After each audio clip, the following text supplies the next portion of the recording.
Hey, so we are back for round three, I believe, and we've got a interesting game over here. It's a very aggressive deck. Philip Franken on mono red, As expected. as he does, yeah, and the As is tradition. purported king of combat math, Thomas van Heerden, playing black green snake. So winding constrictor, which is probably the That's my comfort zone. Yeah, it's a pin. Yeah, it's interesting. Jade Light range are very good with the Glint Sleeve Siphon here. It's actually quite a crazy card in that situation, which I think is the biggest thing that Snake decks have gained from Rivals of Ixalan. Yeah.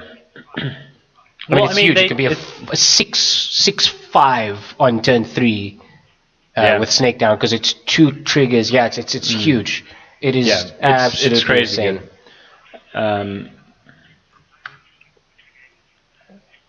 Wow, Philip talks a lot. I think Tom's taking a mulligan. I got to say before we start, I mean, I'm sure there's a reason for it that I'm just not realizing. But these Snake decks, like, why don't they splash blue and play Herald of Secret Streams? Oh, that's interesting. Like all your dudes are unblockable. It's how much cost is there to doing that? Not much. I mean, it's one blue pip. Sure, it's a single. Yeah, I I mean, think you can fix that with an Ether Hub if you'd like. In a lot of board states, it's just 4 mana, you win the game. Yeah, that's kind of like a red effect, really. Yeah, I mean, of course, only in the grindy, go wide games will that be relevant. But I think there's merit to that.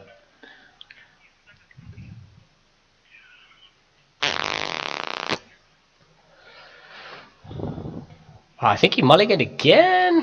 Yep, down to 5, Thomas. Down to 4. Was that 4 cards? That is 4 cards. That is a terrible. All right, so we'll see you guys in game 2. Yeah, it's entirely possible that he just doesn't win this game. I mean, the red deck is entirely possible. It's super red. Pretty good. It's angry and fast, and there's a Bomat career, and Thomas is on 19.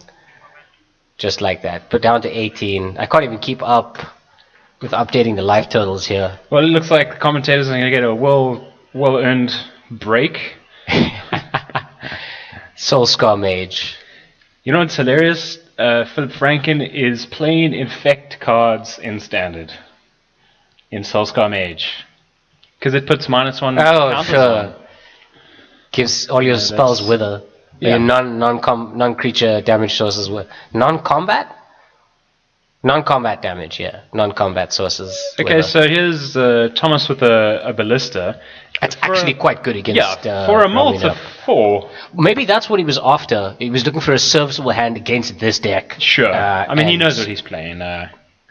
Sure. I think everyone knows what Philip is playing. There's like a weird payoff to that. Like, you always play the same deck, you just become a really god well. at playing it, but everybody else also knows really well. Yeah, absolutely. Oh, snapcakes. Wow. For a multi 4, turn 1 push and then a turn 2 ballista. That's quite good. That's what you would expect and hope for in an ordinary 7. Okay. Oh, and here we go. There's another one. That's nice. That's really nice. Yeah. The Earthshaker's Kenner, is it a 2/1? Yeah, it's 2/1. Okay, I don't know. Look, Philip's starting to develop his mana here. So the 6th land means that Kenner comes back as a 4/4. I don't want to kill it, really. Yeah. This is a bit of thinking here for Thomas. You could go block ping if he wanted, save himself some life. He's on a. I think that's what's happening. Yeah, sure. No life lost there. Yeah, smart. Oh, jeez. Good luck. that's just the reality of the red deck. That's just the reality smasher. Oh, I'm on fire today, guys. Just like what Franken. Shut up! What a ridiculous card, hasn't it? It's disgusting. It's so good.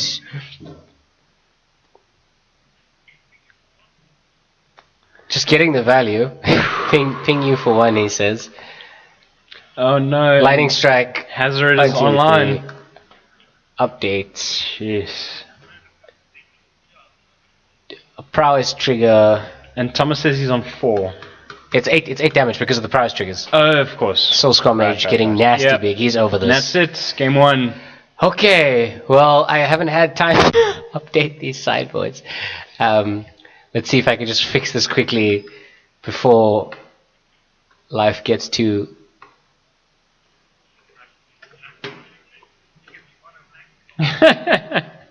See you in game 2. Philip's saying that the benefit or the edge that Thomas has is that Philip didn't get to see anything. Sure. We saw some removal spells in which is great. I think the problem is that there's a branch walker here. That should fix everything, and we'll be able to see the deck list soon enough. And there they are. Okay. So, you want to... Wow. Philip's deck list is pretty well-known quantity. He just gets to go up on scavenger grounds now because there's no space in standard for the card called Ramming Up Ruins. He's got 2 Chandra. I guess this is a nice... I mean, it's stock standard red list, just attack and burn. And his sideboard... I doubt there's very much he'd bring in.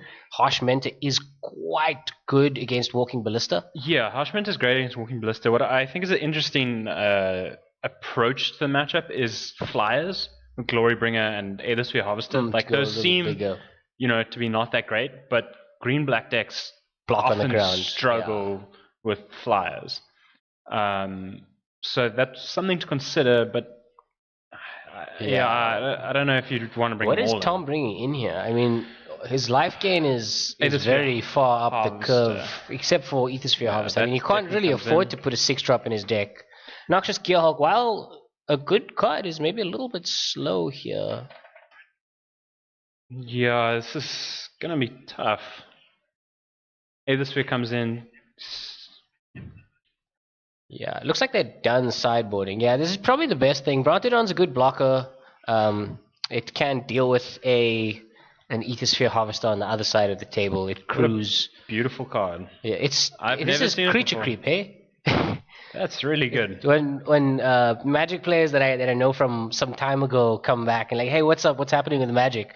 I show them Thrashing Brontodon, and I point at the fact that it's an uncommon. And it's a 3/4. It's huge. It's an insane creature. Like, that's a good card. It's so strong. Also, it's a dinosaur. Yeah, he's a big guy. It's very good. Philip just doing a quick pile shuffle there. What else is happening with Todd? This is kind of okay. Late game, it's a removal spell that's maybe dealt you some damage, though. Yeah, not good. But it's a way to shrink that Hazoret so you can keep blocking it. Yeah, that's shrinking the Hazoret is great. I think ideally Thomas really just wants to go Snake into Jade Light range and get the 6/5 down. Now, a question like, what do you do about Glintsleeve? Do you take him out? Do you leave him in? It blocks, and you don't need to pay the life. That's the thing. It's an optional trigger, so you can turn it off. Okay. So what do you take out? I'm not sure. Let's just keep a look. I would probably cut the top parts of the curve. Maybe trim 1 or 2 Hulks. But not much else. I mean, I want the Vraska's Contempt here. The life gain is way too valuable, and it kills Hazoret. It's the only thing in the deck that kills Hazoret. There's the Snake. I wonder if he has the Jade Light Ranger. Philip just marveling at the fact that he didn't know what Thomas was playing, but suspected it was Green-Black Snake, and now he's right. Ha! Knew it! That Bowman is it's just going to stay there for a while. But so Tom's on 19 at the moment. Oh dear. What's this? Snake eats a lightning strike. Oh, that's unfortunate. That is very unfortunate. I'd just like to say an incredible card in this matchup is Blossoming Defense. Being able to give, if they swing in with an Ancrop Crasher, and you give it, You blossoming Yeah, defense. on that the is exert. so often just game over. Yeah, because it's big enough to block it, and you just made the dumbest attack of your life. Exactly. I mean, that's huge. That's a Jade Light Ranger. Yeah. Philip probably holding a shock. Yeah, looks like it. So he's considering whether to let the... Yeah, he's going to kill it before the triggers happen. Yeah, that makes sense. Oh, it's a magma spray. Where did those triggers go? Jade Light Ranger does do something. Maybe we missed it. He responded to the triggers, so I'm not really sure. It's fine. It's just a beneficial trigger that Thomas has missed. Nothing that actually needs to be done about that. But there's another one. Oh, it's a branch walker, not a ranger. But anyway.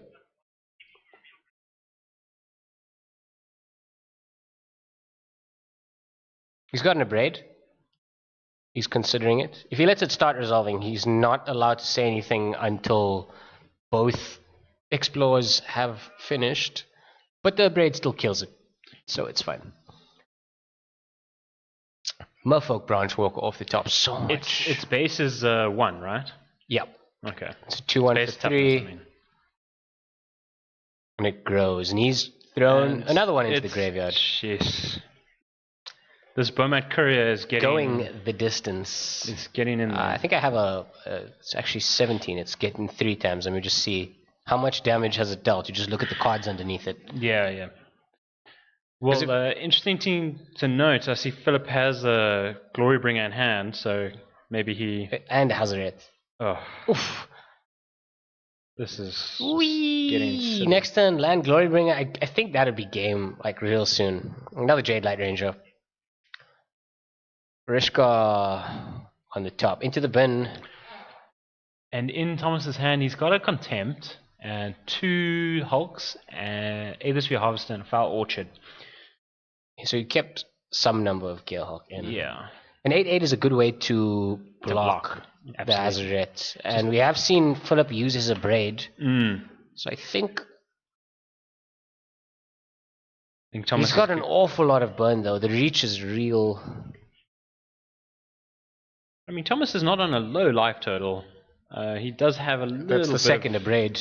Those Gale Hulks are starting to look a lot better. Ding ding. That Bomat Courier is gonna... Yeah, Tom take a big chunk there. Cool. Big chunk. That's 7 damage, putting him down to 9.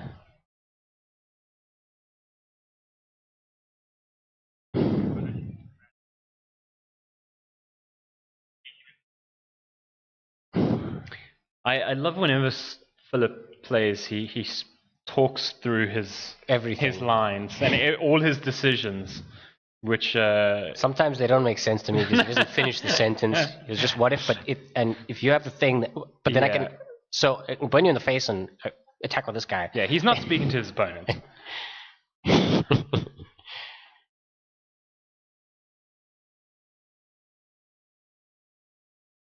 Oh We're man, gonna see a big ol' Hulk. There we go. Oh, I don't know how good that is. He's still taking 5 next turn. Yeah, and also Hazard can throw things at face. Yeah. Oh. Wow. Glorybringer. Exert onto the Hulk so that it doesn't block.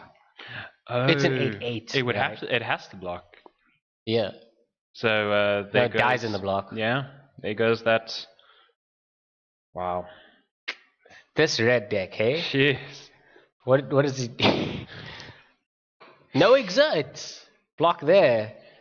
That is interesting. Maybe Philip knows something that we don't. Oh, I don't know. He's got no hand. Vraska's Contempt. So now does the Vraska Contempt hit the Hazard or the Glorybringer? I feel like the fact that he's on 4 life. Okay, it has to hit the Glorybringer. Yeah. Sure. I forgot if you get to 0, you lose. Yeah. He would gain 2 from that, so putting him to 6, but you can't block the Glorybringer. Yeah. Hazard does throw cards at the face, but okay. Yeah. I think Philip's going to draw a lot of cards. He's drawing a hand. Yeah, to shock every turn. Oh, I mean, he's about to fill his hand up with 6 cards. How are you getting out of this? I don't think it's going to happen. This is a very hairy situation. Philip may be called away for a family emergency. Sure. But there's also an Ethersphere Harvester hanging out in Thomas's hand. So he takes 1.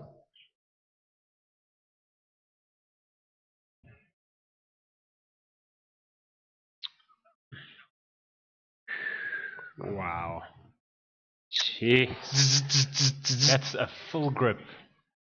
Oh, bloop, there bloop, we go. Bloop. Oh, he was on 3, not 5. So Thomas actually took an extra 2 points of damage somewhere. And yeah, now he's dead. So that goes to naught. Well, that was about as fast as that's it a 2-0. It's just like that. Philip goes up to 3 wins. And Thomas takes a loss. And that puts him out for the invite from this event.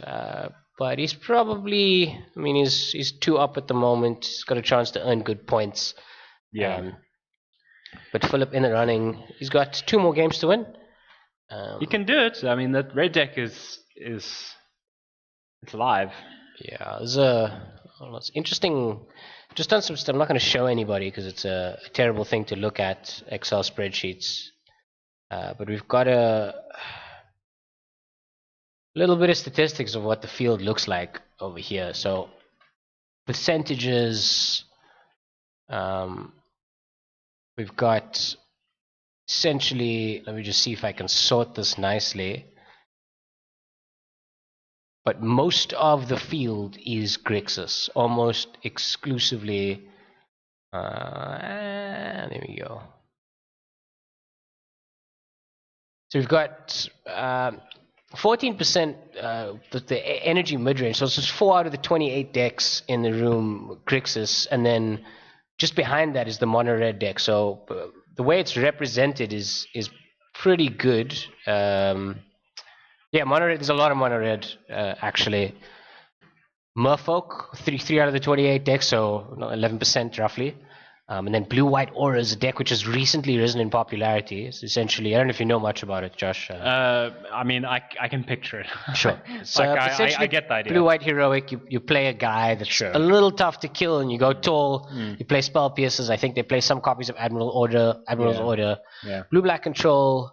There's a Black-Green Journey to Eternity deck knocking around. Black-Green Snake. Nice. I think Tahir is the only approach deck in the room, really. And then there's a smattering of other things. This is quite a cool spread. I mean, it looks like, Grixis is dominating. There's a lot of Grixis. But it's still pretty diverse, which is fun. Yeah. In terms of the colors, though, I think just Grixis is basically 20% of the field. So there's more Grixis decks than anything else. But otherwise, we've got, there's a Jund deck, there's pirates, there's dinosaurs. Oh, I hope we get to see dinosaurs. Yeah. And good old Mardu vehicles, also incredibly fast deck. Hanging around there. And yeah, so for the most of the day, I think we're going to be watching red decks and energy and Grixis decks play against each other. Maybe we see an aggressive Merfolk deck around here somewhere. I would love to see Jund Key. I think that. Stephen Flebush. This is the strangest we've had. Cool. This is what made the top 2 of the Invitational last year. A similar build. Oh really? Yeah. I dropped out very sure. early. I believe it's the same deck, obviously with some changes for the new updates to standard. But okay. Yeah, it's very good. Difficult to fight because of the spread of options. But yeah, that's it for now. We'll see you next round. See you guys next round.